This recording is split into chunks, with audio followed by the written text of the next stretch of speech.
Así que, sin más preámbulo, pasamos hoy entonces a darnos el lujo de contar con la clase de Fernán Gustavo Carreras, que es profesor de filosofía en la Universidad Nacional de Santiago del Estero, es uno de los principales promotores justamente y estudiosos de la filosofía latinoamericana en nuestro medio, además también de una vasta y extensa trayectoria, a pesar de su corta edad, somos jóvenes, querido Gustavo, no obstante lo cual, bueno, tiene realmente una trayectoria interesantísima, no quiero abundar en ella, simplemente señalar que, entre otras cosas, preside la Fundación Laudato Si, con una muy interesante labor en defensa del medio ambiente, con una visión de ecología integral, no de una ecología verde progresista, sino con una visión de ecología integral. En la editorial Poliedro hemos publicado más de uno de los trabajos de Gustavo con una valiente denuncia, les recomiendo en algún caso en particular, no sé si decir el drama o quizás lamentablemente la tragedia que está viviendo una parte de Santiago del Estero precisamente por culpa de un capitalismo de devastación totalmente salvaje. Salvaje no es la palabra, predador, me quedo con esto. Así que bueno, sin más preámbulo, querido Gustavo, qué gusto poder contar hoy con tu clase en este marco. Bueno, Enrique, para mí también es un gusto enorme.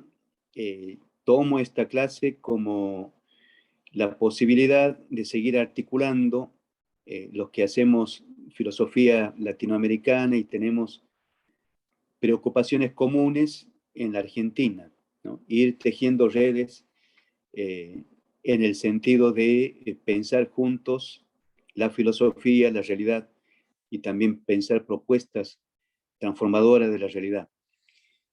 El tema que voy a desarrollar ahora, y en este caso, bueno, les propongo que el que me quiere interrumpir en el momento que lo desee me interrumpe. El tema que voy a desarrollar en este momento es filosofía de algunos pueblos originarios. Y para plantear la cuestión, quiero destacar algunos tópicos.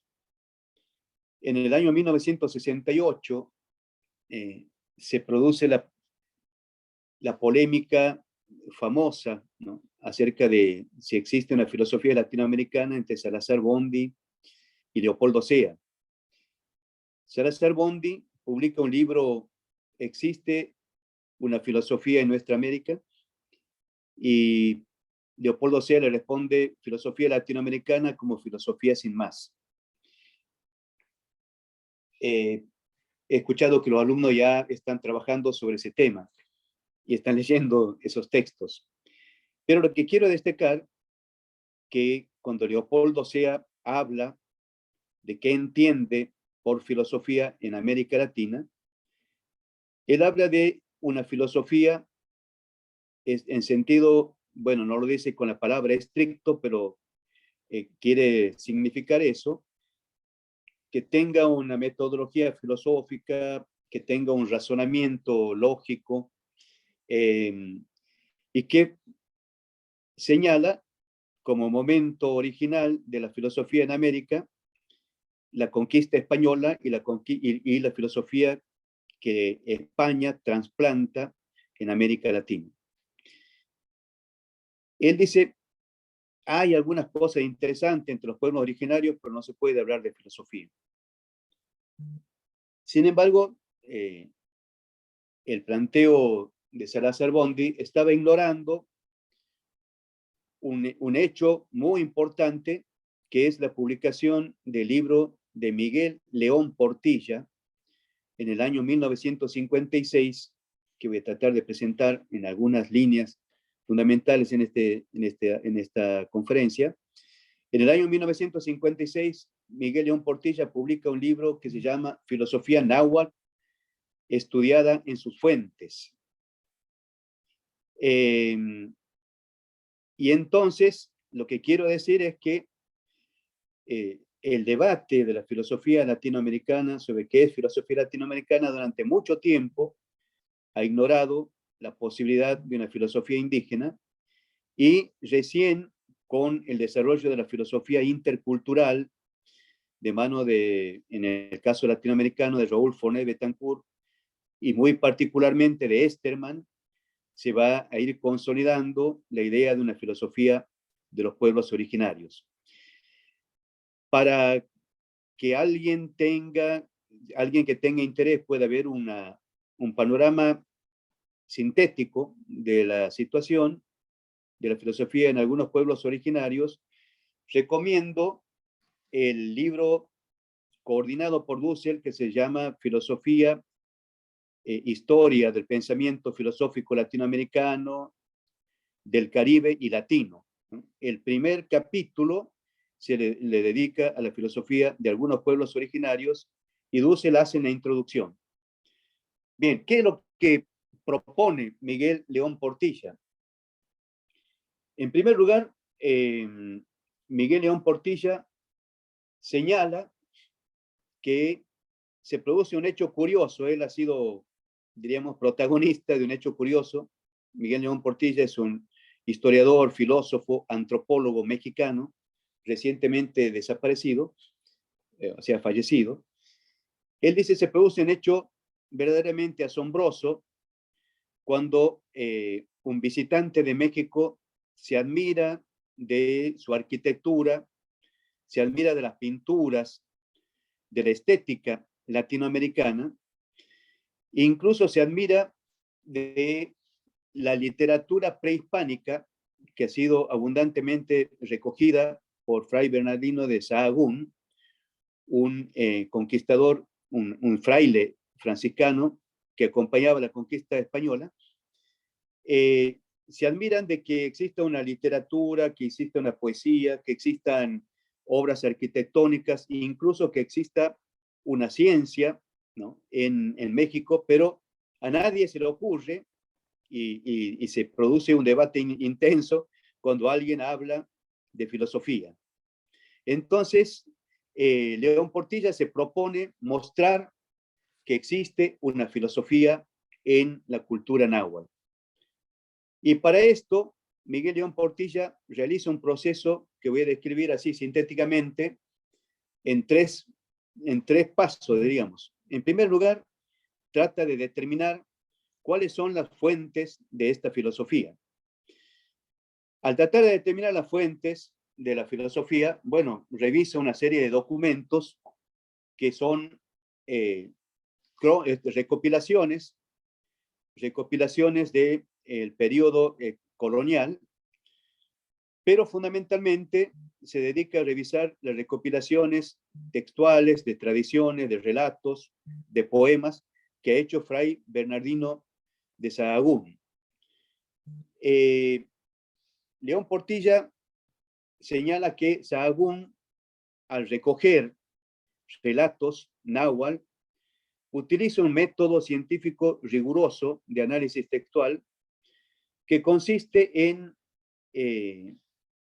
digamos, en formular un cuestionario en donde él hace preguntas sobre las creencias de los náhuatl, creencias sobre distintos aspectos de la vida, de su cosmovisión, de sus normas, de su educación, etc.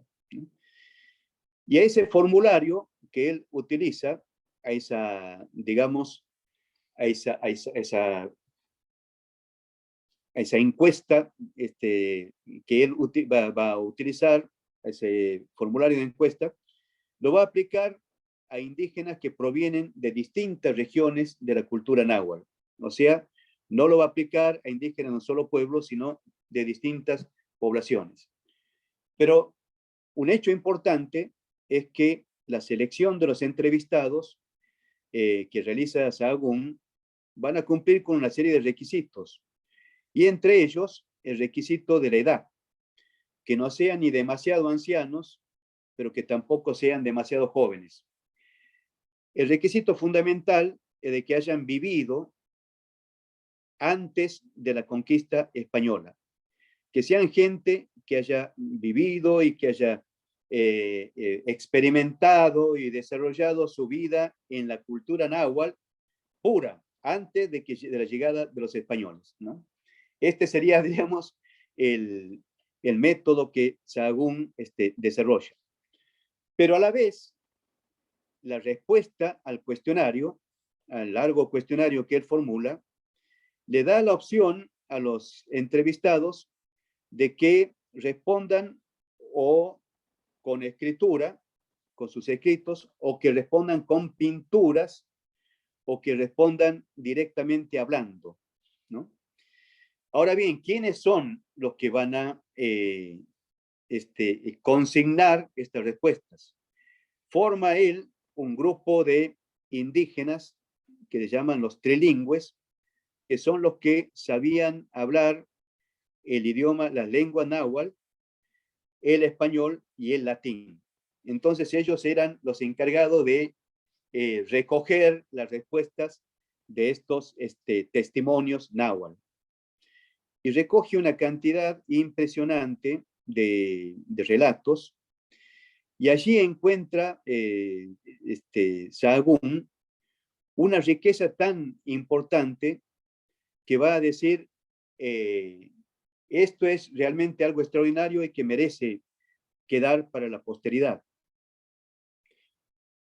La pregunta que se hace León Portilla es, Sahagún, consciente o inconscientemente, ¿habrá querido cristianizar los relatos? O sea, darles ponerle un filtro cristiano. Y dice no. ¿Y por qué León Portilla cree que no? Porque los propios frailes, colegas de Sahagún, miembros de la comunidad, lo denuncian a él ante la Santa Sede de propagar creencias idolátricas, ¿no? Lo denuncian a Sahagún. Y de la Santa Sede le mandan a Sahagún la orden de quemar todo lo que él había recogido. Bien, Sahagún cumple la orden de la Santa Sede, digamos, quema los manuscritos que había realizado, que había recogido, los testimonios que había recogido, pero con mucha astucia hace una copia y eso es lo que se conserva, ¿no? Ya en aquella época, imagínense ustedes, sin fotocopia, hacer una copia de semejante cantidad de documentos. Y Sahagún explica su actitud porque dice, aquí hay una riqueza de grandes filósofos que no quiero privar a la humanidad de que esto se pierda. Bueno, he dicho así brevemente, bueno, León Portilla analiza otros testimonios, ¿no? Hay un testimonio maravilloso ahí de lo que se llamaban los 12 apóstoles, que era un grupo de frailes franciscanos que vienen en el número 12, 12 personas a evangelizar, y mientras estaban hablándoles a los indígenas del Dios cristiano, se para un indígena y le dice, Señor, ustedes nos han conquistado, han matado a nuestra gente, han destruido nuestros templos, pero nosotros que estamos aquí le decimos a ustedes que nosotros sí creemos en Dios y sí tenemos nuestros dioses.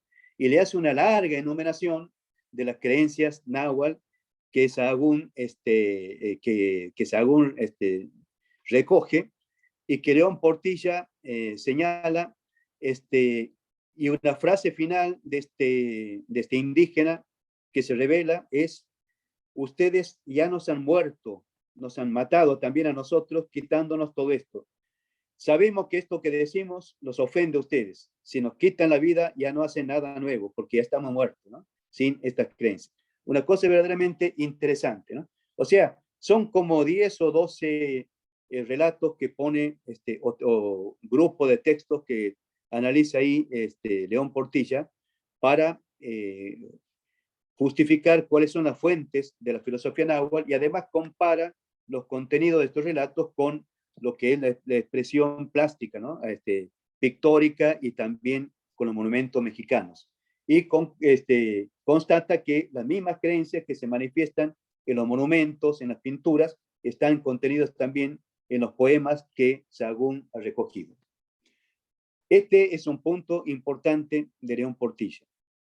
El segundo punto que León Portilla desarrolla, y es ahí donde se va a apoyar, es que entre los náhuatl, en la sociedad náhuatl, existía una figura muy semejante a la figura de los sabios griegos, o sea, de los filósofos, con el nombre de los Tlamatinime.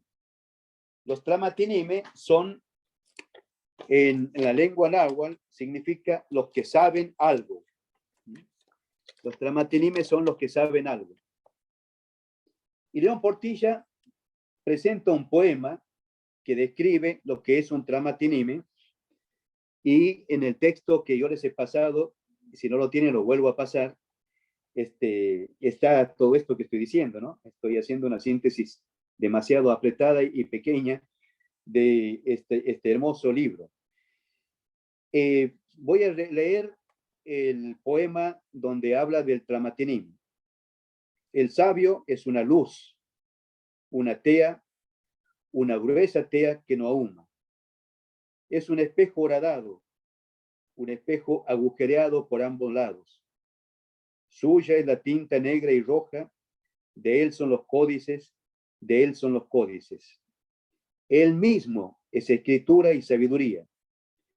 El camino guía veraz para los otros. Conduce a las personas y a las cosas, guía en los negocios humanos.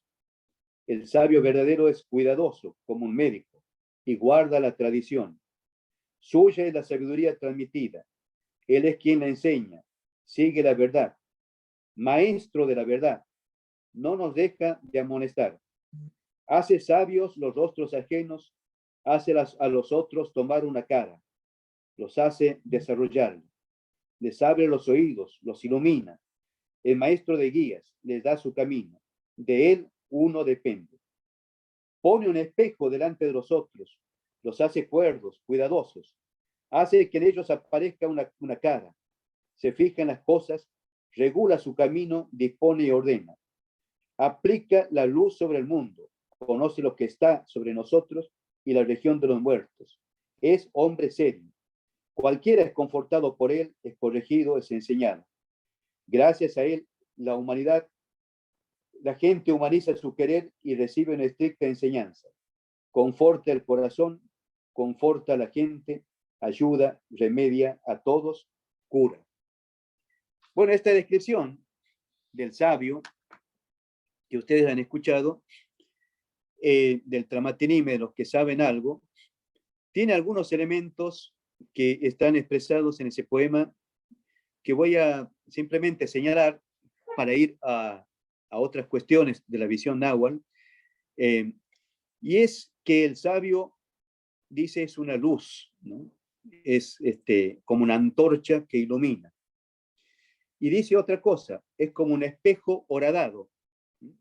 Sería la imagen, y uno puede ver en los monumentos mexicanos, en el Museo Antropológico de México, puede ver algunos, digamos, algunas figuras de deidades que aparecen con una especie de una lupa agujereada. Normalmente son lupas rectangulares, en este caso, ¿no?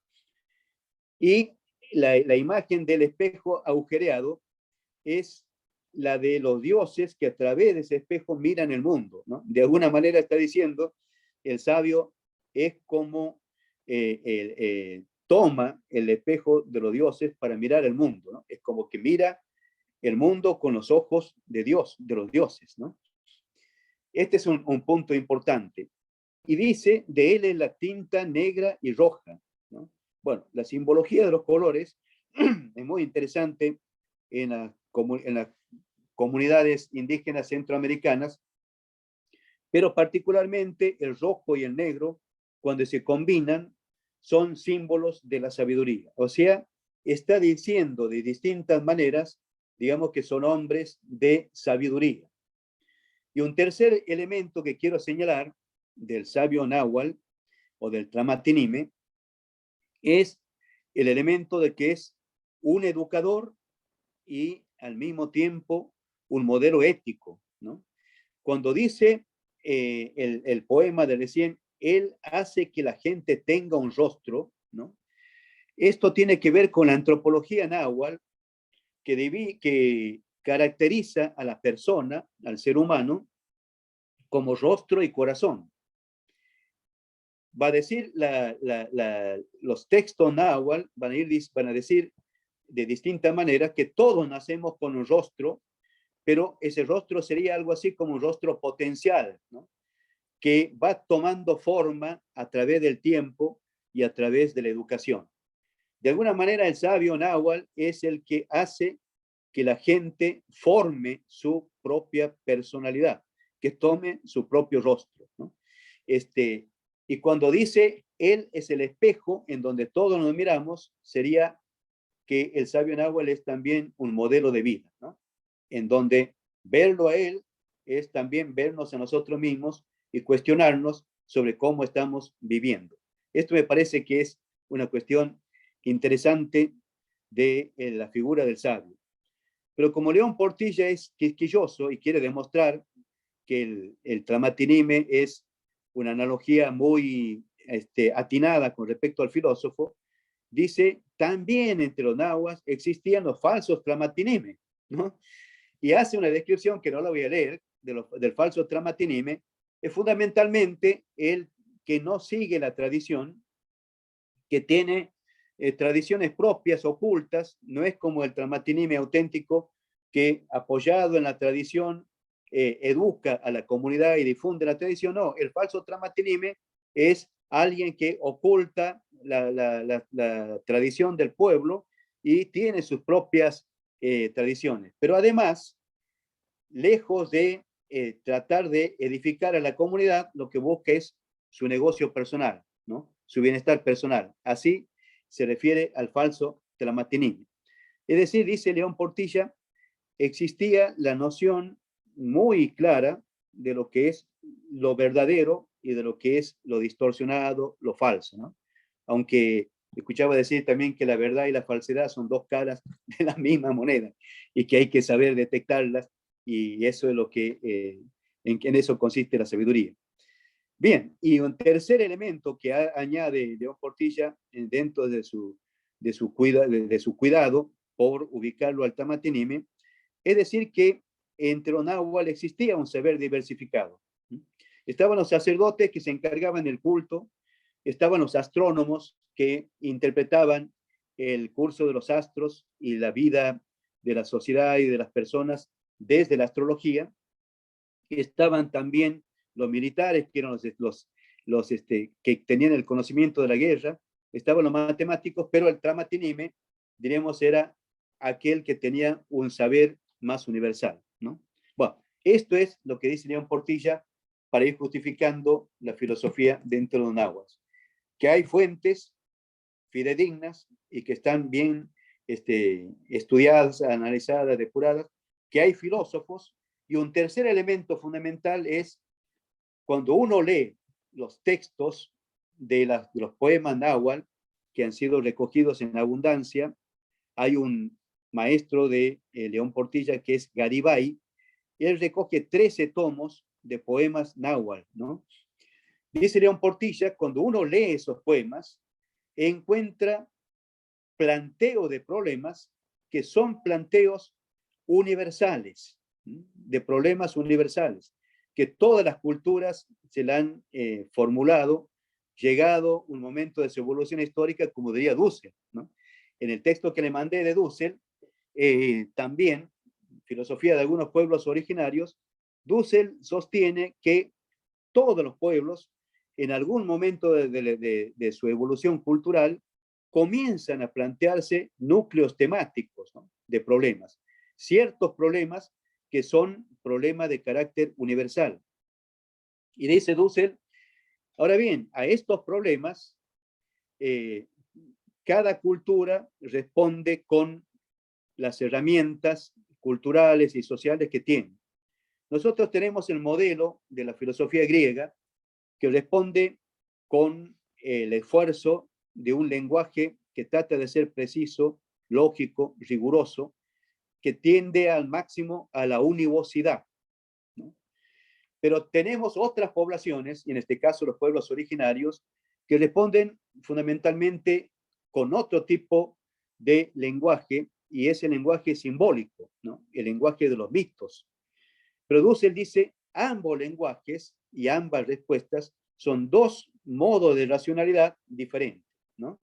Pero son racionales, ¿no? No es que una sea racional y la otra sea irracional. No es que lo lógico formal sea una respuesta racional y lo simbólico sea una respuesta irracional. Dice Dussel, no. La respuesta simbólica es racional, pero la ventaja del símbolo es que tiene una multiplicidad de significaciones y de sugerencias, y por eso no muere nunca. El símbolo, dice Dussel, puede ser reinterpretado a través de la historia y enriquecido permanentemente el significado que presuntamente fue original. En cambio, el lenguaje unívoco, al decir de una sola manera y tratar de decir precisamente una cosa, va envejeciendo con el tiempo, ¿no? Si uno lee la ciencia aristotélica, casi nada de lo que era la física de Aristóteles se conserva hoy como vigente, ¿no? No tiene vigencia. En cambio, uno lee un mito de cualquier cultura y encuentra mensajes para el presente. Entonces, León Portilla señala que en los poemas náhuatl hay una serie de planteos de problemas que tienen un carácter universal y también hay respuestas que buscan tener un carácter universal dentro de lo que era la universalidad posible en el marco de una cultura muy delimitada y que ignoraba la existencia de otro mundo, ¿no? Bien, ¿cuáles son los elementos de estas cuestiones que León Portilla encuentra, ¿no? En primer lugar, y aquí se va a apoyar en un tramatinime que es Quetzalcoatl. Quetzalcoatl, que significa serpiente emplumada,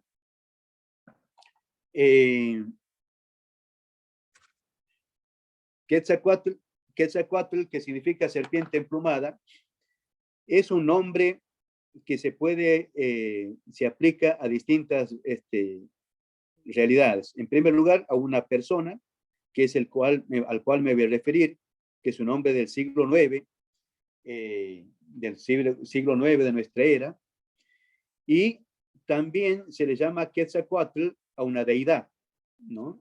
A un dios. Ya voy a comentar de qué se trata en el caso de la deidad. En el caso de la figura histórica, Quetzalcoatl, cuyo nombre sería una aplicación, a ponerle a él el nombre de, o haber tomado él el nombre de la deidad, es un hombre que tempranamente, muy joven, deja la ciudad y se entrega a la meditación. Esto es una cosa muy interesante, como León Portilla consigna de varios tramatinime. En el libro están estos tramatinimes como si uno fuese a la filosofía presocrática y encuentra ahí Heráclito, Parménides, bueno, los distintos filósofos griegos. Aquí también encuentra algunos tramatinimes sabios náhuatl. Quetzalcoatl tempranamente se va a meditar, a plantearse problemas. Los miembros de la ciudad de Tula, de donde él era, al conocerlo y reconocerlo como un sabio, lo invitan a gobernar Tula, gobierna Tula y hace que la comunidad, diríamos, entre en un momento de esplendor, que León Portilla recoge cuáles son las cuestiones que Quetzalcoatl se estaba planteando. En primer lugar, comienza a preguntarse si existe algo verdadero sobre la tierra, ¿no? ¿Y en qué consiste el fundamento del mundo? O sea, este mundo en el cual estamos, ¿tendrá algún fundamento? ¿Podremos conocer cuál es ese fundamento?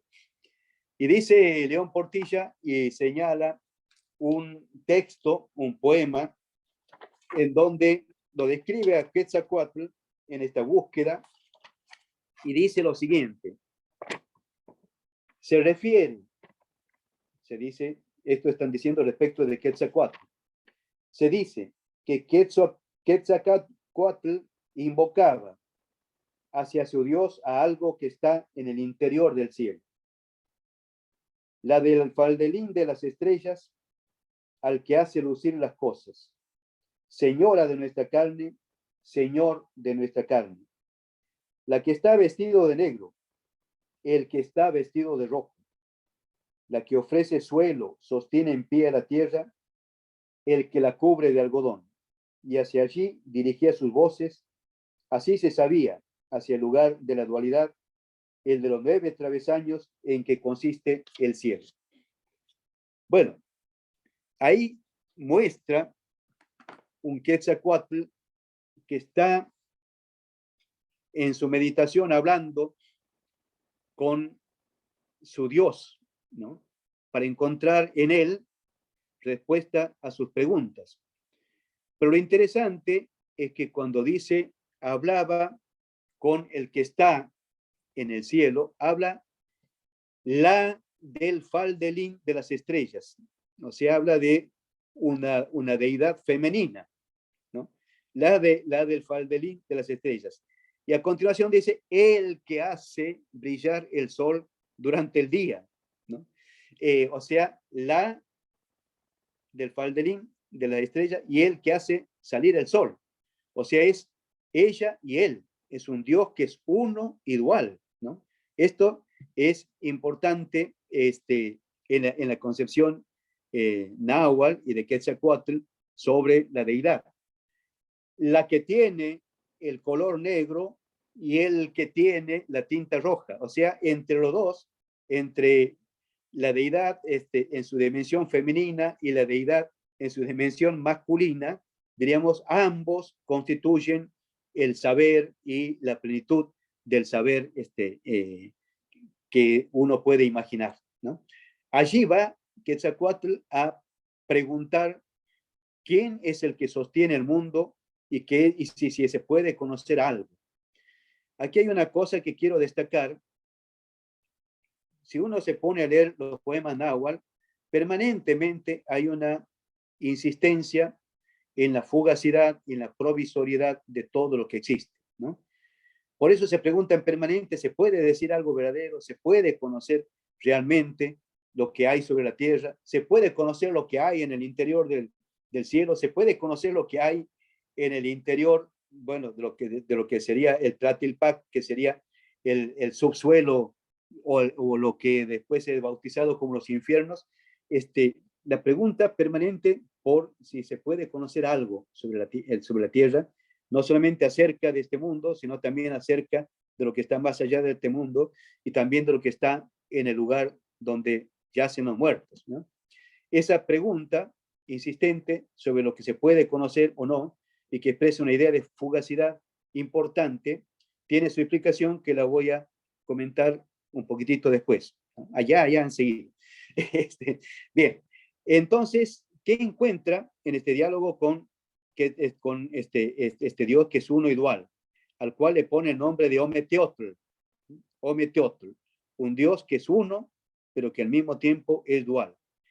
Aquí dice Dussel, aquí hay una suerte de pasar de la tradición a un nivel ya de reflexión más filosófica y formular claramente, ¿no?, una idea de una deidad que tiene un cierto nivel de abstracción, que es una deidad uno y dual, ¿no? Bueno, León Portilla después va a comparar esto con el Dios de los cristianos creyentes, Dios uno y trino, ¿no? Bueno, y va a hacer un esfuerzo muy grande de comparar entre que sí es un solo Dios, pero tres personas distintas, ¿no? No son muchos dioses. También algo así va a decir Diometeotl, que es un solo Dios, pero tiene una cara masculina y femenina, ¿no? Tiene una dimensión masculina y femenina. Allí, Quetzalcóatl cree encontrar la respuesta de quién es el que fundamenta este mundo. ¿Qué mundo? ¿Cuál es el mundo en el cual que visualizaban los náhuatl? Ellos imaginaban el mundo gran esfera, como si fuese un gran disco rodeado de aguas. Este disco rodeado de aguas está dividido en 4 cuadrantes. Está dividido en 4 cuadrantes: norte, sur, este y oeste, diríamos, ¿no? Bien, En la intersección de las líneas que dividen los cuadrantes, nosotros encontramos lo que llama el ombligo del mundo, ¿no? El ombligo del mundo, el centro del mundo. Allí, dice Quetzalcóatl, reside Ometeotl y desde allí fundamenta el mundo. Desde allí sostiene el mundo, lo hace existir, ¿no? Y él está tranquilo ahí, diremos, sosteniendo al mundo. ¿Por qué utilizo esta expresión tranquilo?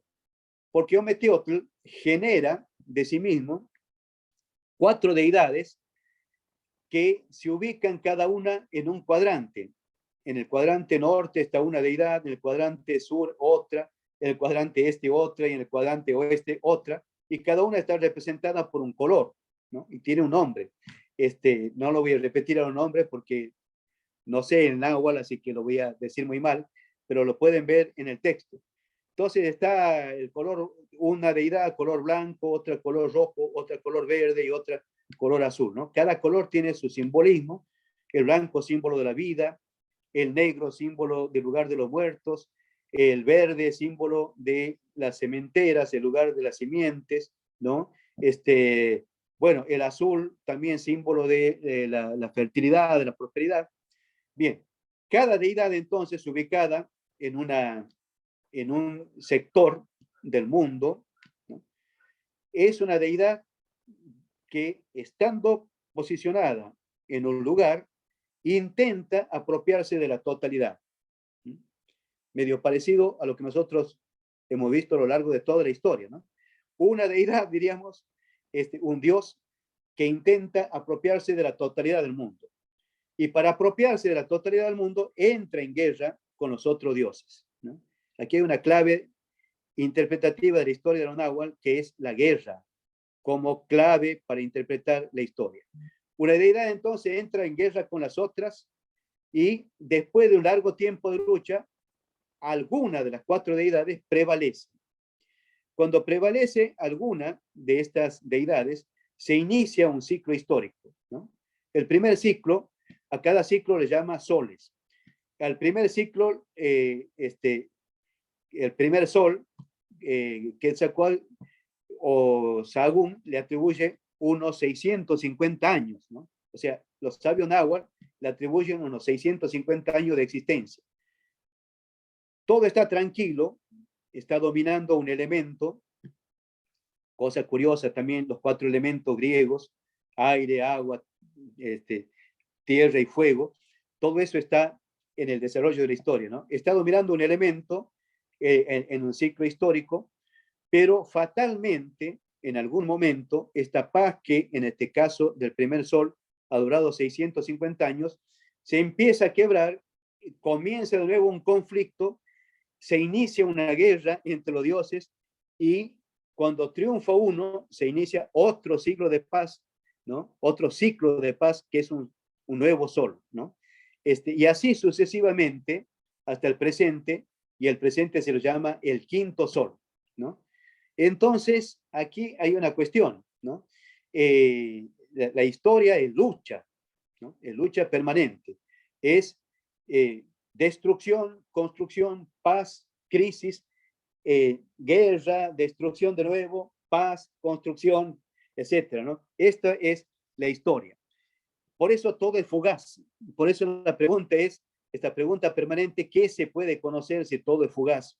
Podemos decir algo verdadero, incluso el hablar. No querían hablar porque decían, no podemos ni hablar siquiera porque lo que decimos no es verdad, ¿no? No es siempre la plenitud de la verdad. Entonces, en ese mundo que está en conflicto, que atraviesa estos ciclos de paz, guerra, destrucción, reconstrucción y paz, ¿no? En ese mundo, ¿qué es lo que sostiene el mundo? Ometeotl tendido en el ombligo del universo. Él es el que sostiene el mundo a pesar y con tranquilidad, domina, diríamos, de alguna manera. Es un señor que no le preocupa la guerra, ¿no? Que trasciende eso y deja que sus hijos se peleen y sabe que esa es la lógica de la historia, ¿no? Este es un poco el tema del concepto de la historia la filosofía de la historia náhuatl, diríamos, y su concepción cosmológica, ¿no? Una tierra dividida en 4 espacios, pero no son espacios vacíos, sino en cada espacio hay una fuerza, hay fuerzas que son dinámicas, que son activas, ¿no? Que tienen que tratan de imprimir su modo de ser al resto, a la totalidad del mundo, ¿no? Y este mundo, que es un disco, tiene 3 espacios que son, o 3 esferas, que es digamos, el mundo de arriba, el mundo en el cual nosotros nos movemos y el mundo de abajo, ¿no? En estos 3 mundos, diríamos, se mueve la sociedad y el pensamiento de los náhuatl.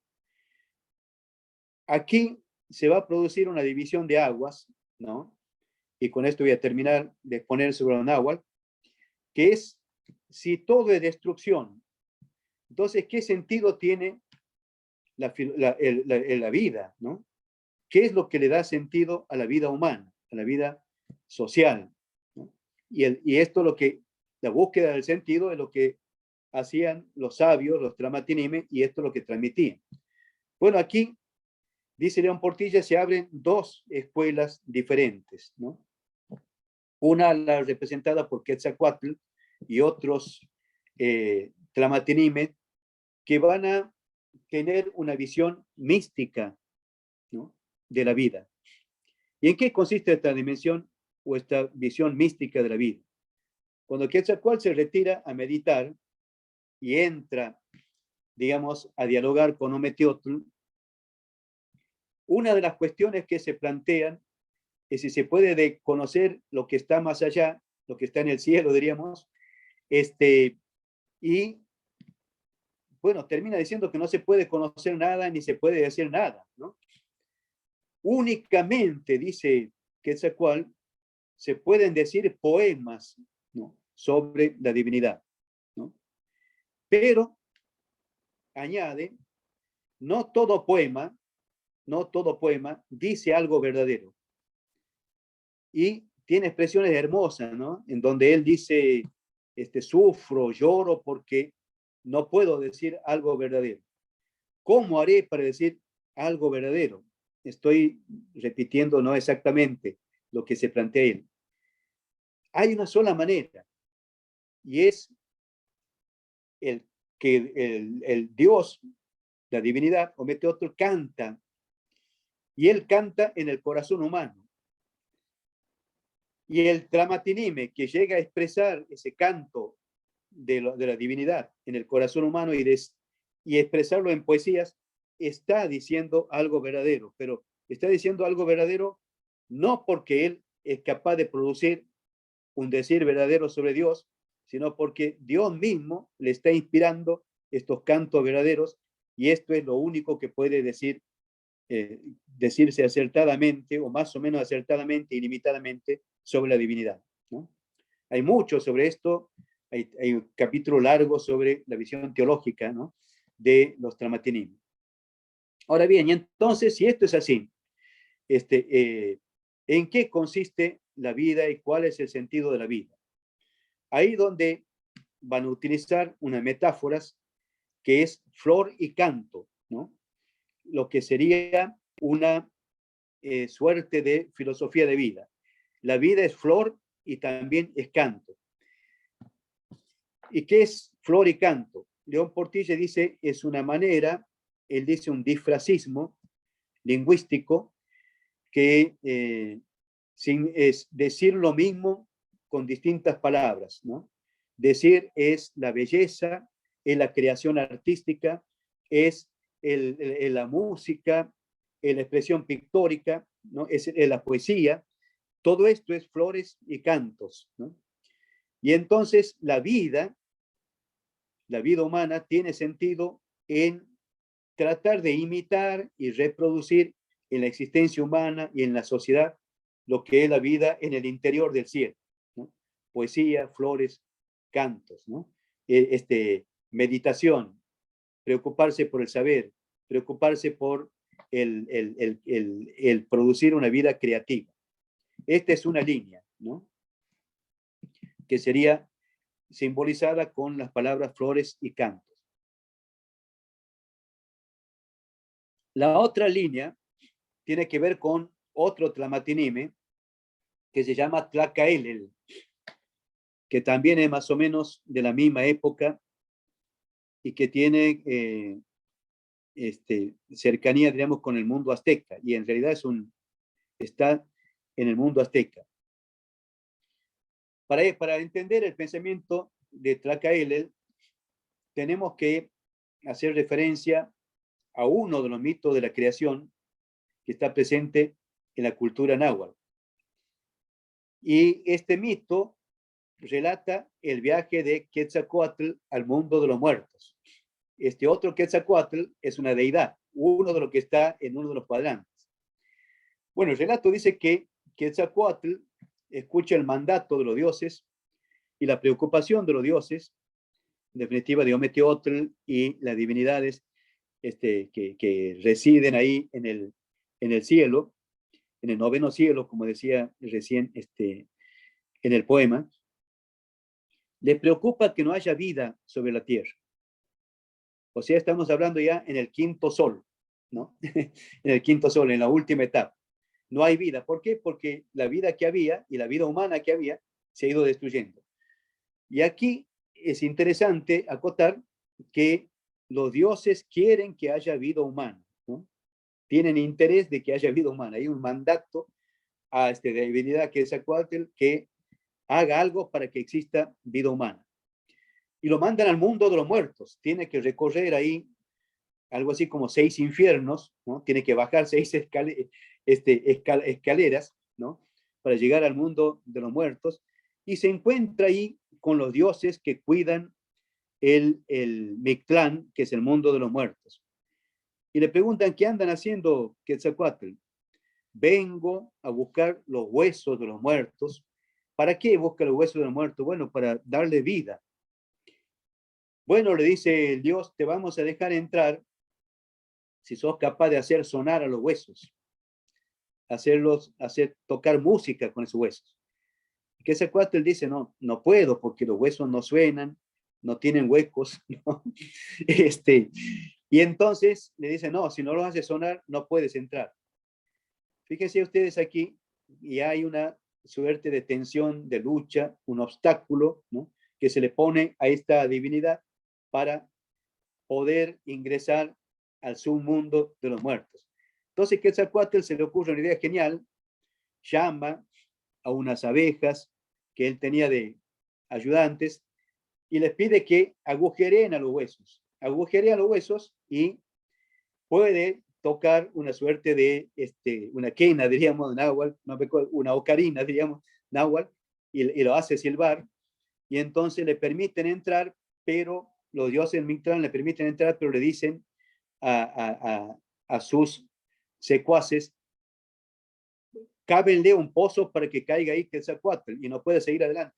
Le cavan un pozo y cuando Quetzalcóatl le entra, cae en el pozo, muere, ¿no?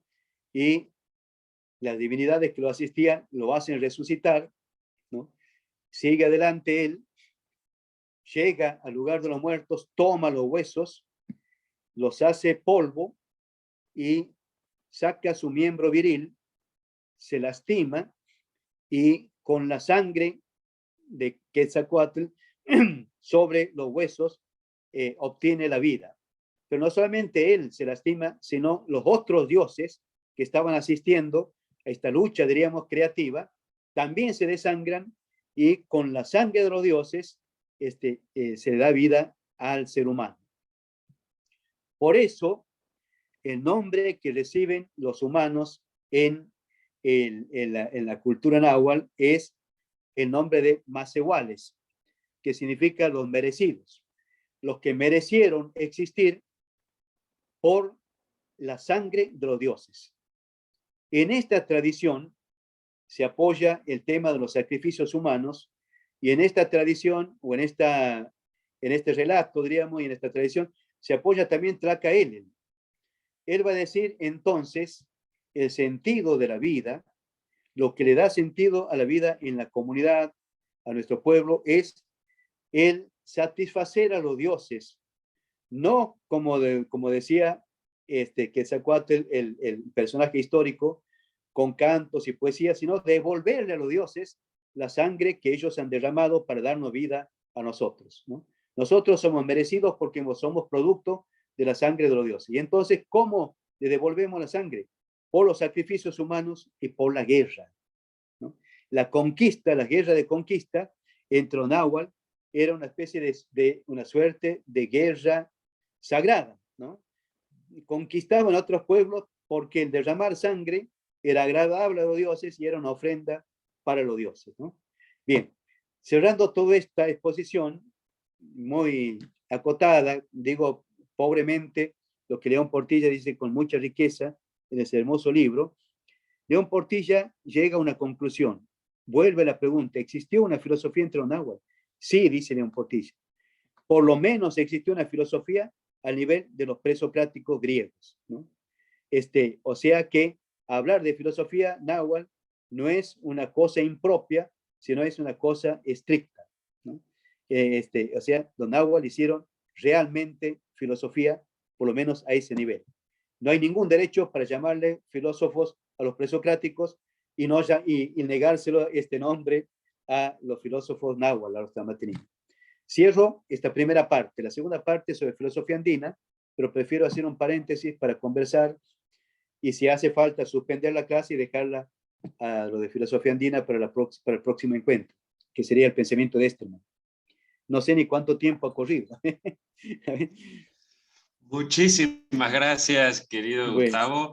Yo creo, no sé qué les parece al resto, pero me parece que quizás sería bueno concentrarnos en esto, que ha sido tan rico lo que hoy dijo claro, Gustavo, y tener claro. otro bloque para filosofía andina, si ustedes están de acuerdo, porque si no temo como que mezclemos todo y me parece que es de una riqueza enorme lo que planteaste. A mí por lo menos Perfecto. me fascinó y te agradezco muchísimo, pero no quisiera meterme yo, sino aprovechar que tenemos, bueno, Susana, Max, Lautaro, Adalberto, Domingo, algunos comentarios.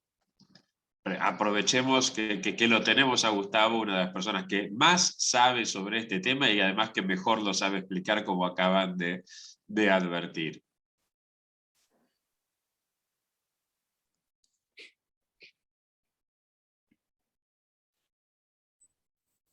Bueno, no, yo quiero agradecerle a Gustavo porque la verdad es que he aprendido mucho de esto, tanto a partir de lo de Sahagún y lo que trabaja León Portilla, ¿no? Que fundadores de lo que podríamos decir, por lo menos en el caso de León Portilla, de un pensamiento intercultural. A mí todo el tiempo que estabas hablando, Gustavo, pensaba en la construcción de la figura de los amautas, del veracochaísmo y todo eso, pero claro, queda picando para la próxima ocasión, ¿no? Y una especie de, en algunos puntos, un paralelismo muy interesante que habría que ver el papel del traductor, que vos señalaste bien como un problema, ¿no? Que aún dice, bueno, finalmente me han hecho, ha sucedido este juicio, digamos, y de alguna manera lo es culpa de, entre comillas, cristianizar los testimonios, pero ahí queda picando una serie de problemas muy interesantes que tiene que ver con ese papel, ¿no? De aquel que traduce, que recopila, ¿no? Que arma. Es muy interesante y es un problema hasta filológico fundamental para tener en cuenta esto, ¿no? Yo quisiera además eh, señalar algunas cuestiones que yo recuerdo de mis incursiones por literatura prehispánicas, que incluso planteos de estos tlamatinimes fueron cuestionados hacia el final del periodo azteca, digamos, ¿no? O sea, tenemos la literatura de Netzahualcoyotl que cuestiona la idea de los sacrificios humanos, pero no la quiebra, no sé si me explico. Entonces, señalar la riqueza de cómo ante esa situación también generaban un pensamiento crítico, ¿no? De su Claro, propia... Esto me perfecto. parece muy valioso. Sí, justamente ese punto, también Quetzalcóatl se negaba a los sacrificios humanos y hay una larga lista de Tramatinime que en la visión quetzalcoatliana, digamos, de flor y canto, la vida como creación, como reflexión, como comunidad, diríamos, creativa, imitadora de los dioses, se negaban a derramar sangre humana. Por eso decía que Tlacaelel, que es el otro Tamatinime, el que concibe el derramamiento de sangre como una justicia para con los dioses, en donde le devolvemos a los dioses lo que ellos nos han dado, que es la vida, ¿no? Esta mística guerrera son dos, diríamos, corrientes de vida, de pensamiento, de reflexión, que existían entre los náhuatl, dos corrientes místicas, diríamos, una la mística imitadora de Dios y la otra de la creación de Dios, y la otra mística guerrera, ¿no? Que es la de los sacrificios humanos. Son dos versiones y había críticas entre ellas, ¿no? O sea, una rechazaba a la otra o criticaba a la otra de alguna manera. Claro, lo que señala una comunidad de conocimiento activa, digamos, ¿no? Claro, perfecto, sí. No Sí, sí, simplemente qué sé yo, no sé, a una visión dura ligada al Estado, a lo que se constituía como el saber único y fundamental que sostenía a la Confederación Azteca, ¿no? Entonces, quisiera correcto, señalar sí. esto, Sí, desprendiendo sí, de cómo planteaste, digamos, que ahí hay una riqueza en esas dos líneas, por la discusión que se da. Uno puede leerlos en los textos, ¿no? Las miradas en Nezahualcóyotl, digamos, sobre el sacrificio, sobre las contradicciones con respecto de la idea de la guerra florida y todo lo demás, que me parecen muy sí, sí, interesantes. Y ahí cómo sí, se sí, sí, solapa literatura y filosofía, digamos, constantemente, de una manera muy potente, ¿no? Algo que no sí, sé por sí, qué en Occidente hemos tratado de deslindar cada vez más sí, literatura y filosofía, y comparten un camino muy rico, digamos. claro, claro, seguro, seguro, de acuerdo. ¿Se Bueno, si no hay puede más preguntas, establecer, algún tipo de trasfondo sociológico o económico entre la postura de quienes defienden la lógica sacrificial y quienes en cambio defienden la lógica de la vida? ¿O es simplemente que unos opinan una cosa y otros otra? ¿O hay un interés de alguna índole detrás de unos y de otros? ¿Se sabe algo de esto? ¿Se bueno, tiene alguna idea? León Portilla dice que en esta mística guerrera no hay solamente una mística, sino también una voluntad conquistadora, ¿no? O sea, todos los imperialismos y todas las conquistas se han justificado apoyado en razones metafísicas, teológicas, ¿no? Filosóficas. Esta sería una de las diferencias. Pero bueno, de lo que se sabe del mundo centroamericano, maya y aztecas, lo que conocemos, ¿no es cierto? Era toda ese conocimiento, o sea, la economía de ellos, que era una economía comunitaria, no existía propiedad privada, tenían un conocimiento de la agricultura muy desarrollado, aprovechaban al máximo la humedad, aprovechaban al máximo, digamos, la capacidad de la tierra de generar. No había idea de acumulación como hay en Occidente, que bueno, esto va a ser la cuestión que se cuestiona hoy con el buen vivir. Al no haber propiedad privada tampoco había idea de acumulación, ¿no? La tierra no le pertenecía a nadie, le pertenecía al Estado, y el Estado se la otorgaba a los que iban contrayendo matrimonio para formar una familia para que la puedan trabajar, ¿no? Y bueno, hay un libro muy interesante que se llama Memoria Verde, de Helio Brailovsky, que es profesor de la UBA, creo, no sé si todavía enseña, que es una historia de la economía latinoamericana. Y ahí él hace, bueno, Argentina, Memoria Verde. Después tiene una versión latinoamericana de este mismo enfoque, que es historia económica y ecológica de América Latina. Y muestra la sabiduría de estos pueblos que desde el cómo esquilaban a los animales, que no el no matarlo y cuántos animales mataban para consumir carne, era todo, diríamos, un ecosistema en equilibrio. Siempre existían las especies, siempre estaba, diríamos, el ambiente equilibrado. Ahora bien, dentro de esa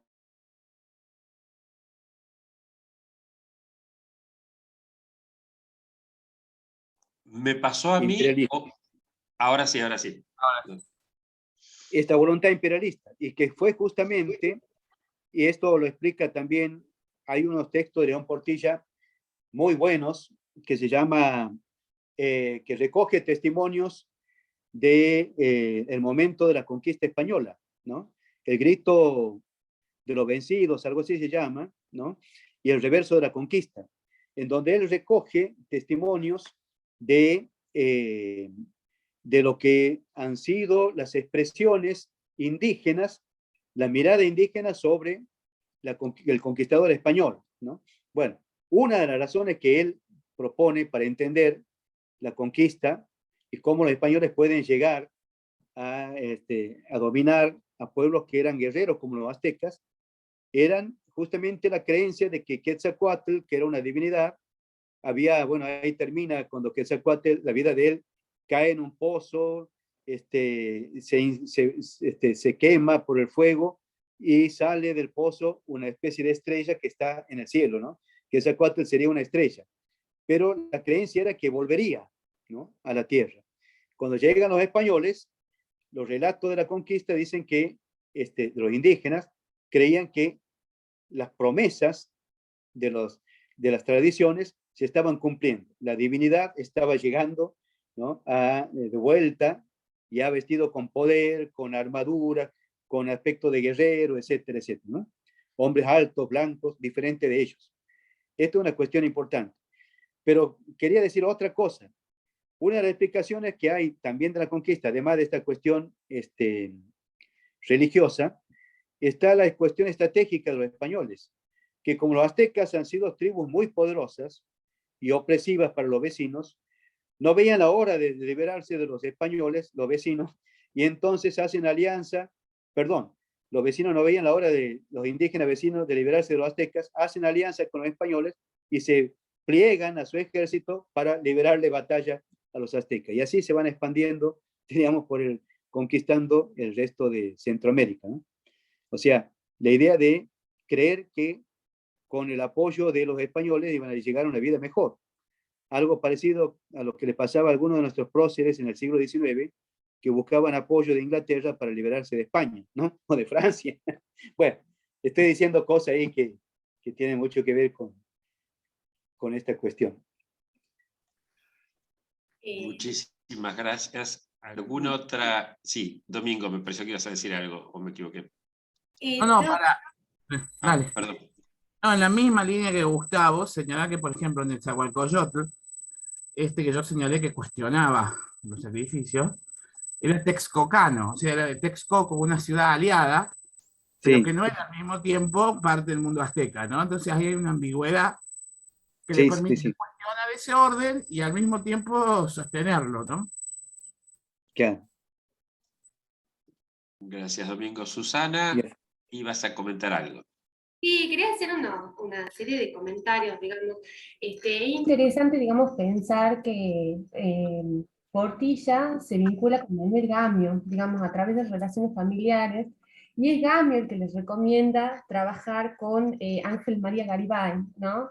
Hay un documental muy lindo de la televisión española que se llama, si quieren los puedo después poner en el chat, que se llama Historias de Vida, en donde él cuenta sobre la relación con Garibay, que a su vez parece que tenía una personalidad muy, muy osca y difícil. Entonces él relata esa relación y cómo Garibay, bueno, un poco le dice, usted tiene que involucrarse y manejar la lengua náhuatl, porque si no, no va a poder entrar en lo que es la cultura, ¿no?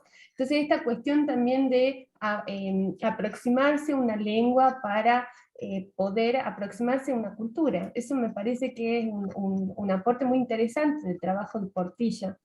Y después también cómo ese estudio ha abierto una serie de espacios, digamos, en México, ¿no? Es un libro que se ha editado y reeditado una gran cantidad de veces, que está traducido a muchísimos idiomas, y que también ha dado lugar a la fundación del Seminario de Cultura Náhuatl, e incluso también a la Casa de los Escritores de Lenguas Indígenas en el 96 en México.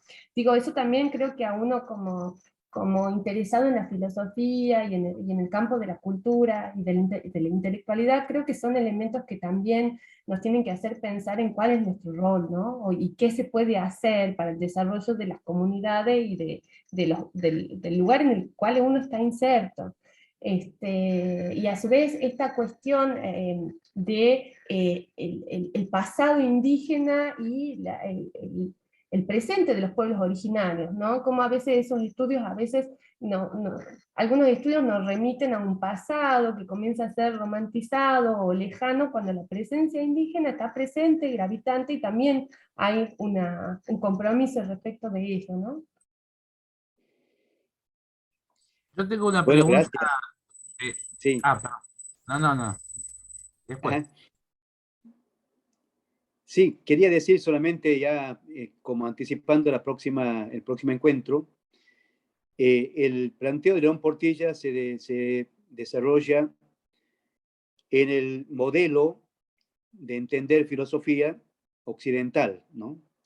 De alguna manera él trata de demostrar que es lo mismo, con distintos contenidos, por supuesto, pero que la actitud filosófica de los náhuatl, que plantean problemas y responden a esos problemas desde sus tradiciones, pero poniéndose a revisar críticamente sus tradiciones, es filosofía, ¿no? E incluso el modo como él procede de buscar filósofos, de buscar textos, ¿no? Para justificar su afirmación, eso es criticado después por el planteo intercultural, que es el planteo de Esterman, que en la próxima clase lo voy a tratar de presentar. Yo, Gustavo, quisiera hacerte dos preguntas que están Sí, relacionadas, son exteriores a lo que planteaste, pero que me interesan. En primer lugar, ¿hay algún modo de relacionar esta obra de León Portilla que vos señalás que es del 56 con el comienzo de las reflexiones sobre el pensamiento hispanoamericano que inaugura José Gauss en México, que va a continuar? ¿Hay algún vínculo? Y segundo punto, ¿qué relación puede haber este planteo de León Portilla con la política oficial, por decirlo así, de la Revolución Mexicana, de recuperar lo indígena como dimensión de lo mexicano para pensar un México mestizo, digamos? ¿Hay alguna especie de política de Estado en ese sentido, tenido de esa manera? bueno, Lo que yo diferenciaría... no te puedo responder con precisión esas dos preguntas que son muy interesantes y habría que averiguarlas, ¿no? Pero en principio creo que sí, porque uno va a México y hay un orgullo mexicano muy fuerte, ¿no? De las culturas indígenas. Yo me acuerdo la primera vez que he ido a México, me sorprendía la cantidad de elementos indígenas que hay en las calles, en las pinturas, en los subterráneos, ¿no? Uno baja del subterráneo y encuentra los murales los murales mexicanos, y uno habla con el taxista. Me acuerdo, hablé con el taxista y me explicó lo que eran las plazas de las tres culturas, ¿no? Estando ahí, y me lo explicó muy bien, como si fuese un guía turístico, ¿no? Presumo que todo esto tiene que ver, sí, con este orgullo mexicano, ¿no? De el fuerte y de las elevadas culturas indígenas que los precedieron, ¿no? No sé si entre Gauss y León Portilla hubo conexión. Yo diría que no sé hasta qué punto. Lo que sí, la conexión entre Garibay y León Portilla, que Susana mencionó recién, ese ha sido fundamental, él ha sido el que lo ha incentivado. Pero me extraña un poco que Leopoldo Sea, ¿no? Siendo discípulo de Gauss, y Salazar Bondi, también discípulo de Gauss, no hayan planteado esta cuestión si hubiese habido alguna conexión. Simplemente para añadir dudas a las dudas que vos planteas, ¿no? Te agradezco las preguntas, muy interesante, voy a averiguar. Y si averiguas, me las comunicas, por favor. Gracias. Antes de pasar de la palabra a Max, acabo de googlear justamente y estoy viendo que José Gauss murió en los brazos de León Portilla. Así que alguna vinculación ahí había, precisamente. Gracias. Mira lo que Pues era. me pareció también muy atinado esto, entonces googleé justo y lo primero que me aparece es eso, con lo Fantástico, cual después voy a Esa, seguir mirando lo que me dice el señor Google. esa frase, fantástico. murió en los brazos de Gauss, puede ser para bien o para mal. No. No, al revés, al revés. José Gaos murió en los brazos de Miguel León Portilla, cuenta Leopoldo Sea, que ese mismo día José Gaos los visitó intempestivamente. Después voy a ponerme a leer el link Gran, que es lo primero que aparece en genial, YouTube, genial. perdón, en Google, apenas buscas, pones los dos nombres. Sí, Querido sí, sí. Max. Primero, gracias por la presentación, Gustavo, muy interesante. Tenía dos ideas que quedaron resonando. La primera, cuando mencionabas como la descripción del sabio náhuatl, había mucha fuerza, además de esta idea de la luz, del espejo que mencionaste, como una labor terapéutica del sabio. Había la palabra curar, sanar. No sé si en el mismo texto de Portilla se hacen más menciones tal vez como a una filosofía que tiene esa finalidad, ¿no? de ir sanando problemas sociales, etcétera. Y luego la otra idea que me quedaba resonando en esta lógica de urdir verdad y poesía, una idea esto de la flor y el canto, si se puede como hablar ahí desde la filosofía indígena aquí en nuestra América, de un logos poético, de un razonamiento una racionalidad que se dice en imágenes. Pensaba un poco en la idea de hombre, de persona que tienen las culturas mapuches, como la imagen de una palabra puesta en pie. Aparecían esas conexiones ahí que tenían mucho que ver con esta idea de que la verdad se dice en un lenguaje poético. Sí, sí, totalmente de acuerdo. La idea del sabio náhuatl también es comparada con el médico, ¿no? En los poemas, él hace, digamos, por una parte es el gran educador, ¿no? Ellos tenían un sistema educativo que recién ahora se está incorporando en las historias de la educación latinoamericana, se está incorporando la educación indígena, ¿no? Los sistemas. Ellos tenían un sistema educativo sistemático, ¿no? Que era después de la infancia, más o menos a los 12 años, entraban en las escuelas. Había dos escuelas, una para los que querían ser guerreros, militares, bueno, tenían un tipo de educación, y otra que era para los que no querían ser militares, pero querían aprender. Se enseñaba oratoria, física, astronomía, pero la cuestión de la oratoria que tiene que ver con la segunda pregunta. Pero además de eso, ellos tenían la idea del médico también, ¿no? O sea, había médicos profesionales, digamos, dedicados a la curación. Y en esto es muy interesante la medicina náhuatl.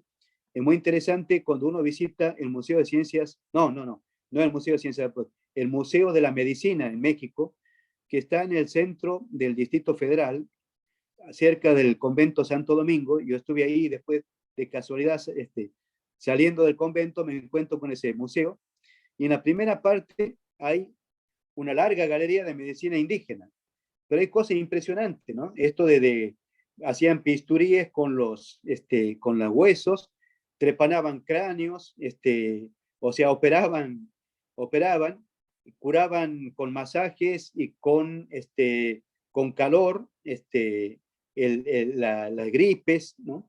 Bueno, tiene todo un sistema muy interesante que está puesto ahí, ¿no? Conocían mucho de las plantas medicinales, bueno, pero, o sea que el Tramatineme de alguna manera cumplió una función social, educativa, y esta que vos dices también de curar o sanar, aconsejar y sanar las penas, digamos, de la gente. Pero también estaba el médico profesional. Y también había falsos médicos. Esto está consignado en León Portilla. Y la segunda pregunta, que tiene que ver con la poesía y el lenguaje poético. Bueno, una de mis experiencias también en México, que me ha impresionado, existía un casamiento, ¿no? Y bueno, el sacerdote que celebraba la misa dice dos palabritas sobre el matrimonio en sentido cristiano y pregunta si algún familiar, amigo de los novios quiere decir algo. Y se para un hombre, un anciano, se manda un discurso de una oratoria impresionante, ¿no? Una belleza de oratoria. Cuando termina la misa, me acerco al sacerdote, le pregunto, che, ¿esto estaba preparado? Y me dice, no, ha sido espontáneo. O sea, ese cuidado del lenguaje, del hablar bien, uno lo encuentra bastante en México, en la gente común, ¿no? No solamente en los universitarios, sino en el pueblo mexicano, ¿no? Y también yo he tenido experiencias parecidas en el interior santiagueño, ¿no? He encontrado gente que cuando llega a alguna ocasión especial se manda unos discursos improvisados que superan al mejor orador, digamos, que uno se puede imaginar, ¿no? Y eso también ha provocado la admiración de algunos sabios científicos, diríamos, en Tucumán, que han recogido los cancioneros populares en el noroeste argentino. Bueno, este es un tema de otro encuentro. Pero bueno, no sé si te respondo. Hay mucho para seguir, mucha tela para seguir cortando. Gracias.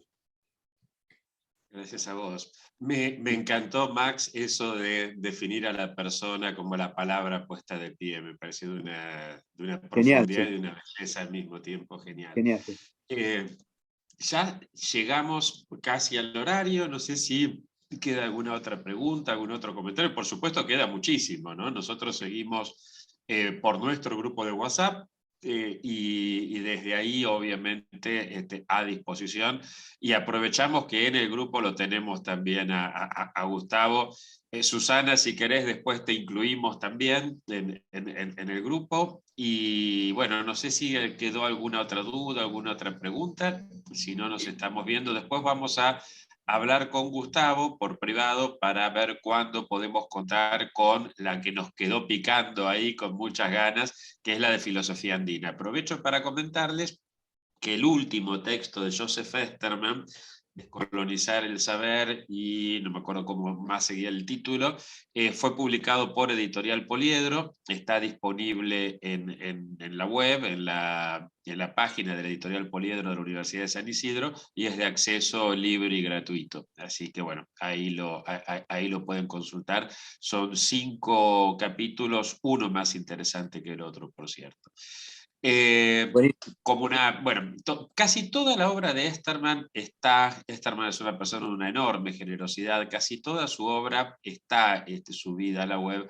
Por supuesto, no sé si el más recomendable, pero lo que es el ineludible más que el recomendable para filosofía andina es precisamente Filosofía andina de Esterman, ¿no? Así que... Perfecto.